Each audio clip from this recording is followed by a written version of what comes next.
সিরাজগঞ্জের বেলকুচির দেলুয়া শ্রী শ্রী রামকৃষ্ণ সেবা আশ্রম মন্দির থেকে গত মাসে চুরি হওয়া 3টি পিতলের প্রতিমা ও স্বর্ণ উদ্ধার করেছে বেলকুচি থানা পুলিশ।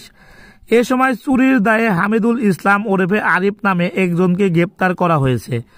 গতকাল শুক্রবার 21 ফেব্রুয়ারি রাতে উপজেলার বোলগাতি গ্রামে আরিফের শ্বশুরবাড়িতে অভিযান চালিয়ে তাকে গ্রেপ্তার করা হয়।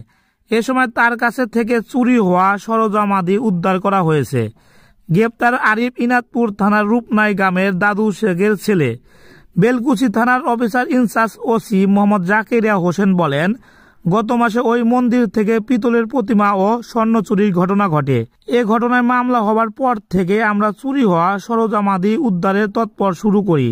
এরপর গোপন তথ্যের ভিত্তিতে গতকাল রাতে আরিফের শ্বশুরবাড়িতে অভিযান চালিয়ে তাকে গ্রেপ্তার করা হয়। তার তথ্যের ভিত্তিতে তার শ্বশুরবাড়ি থেকেই চুরি হওয়া সরঞ্জামাদি উদ্ধার করা হয়েছে। তাকে আদালতে পাঠানোর প্রক্রিয়া চলছে। সংবাদের আলো, ডেস্ক নিউজ।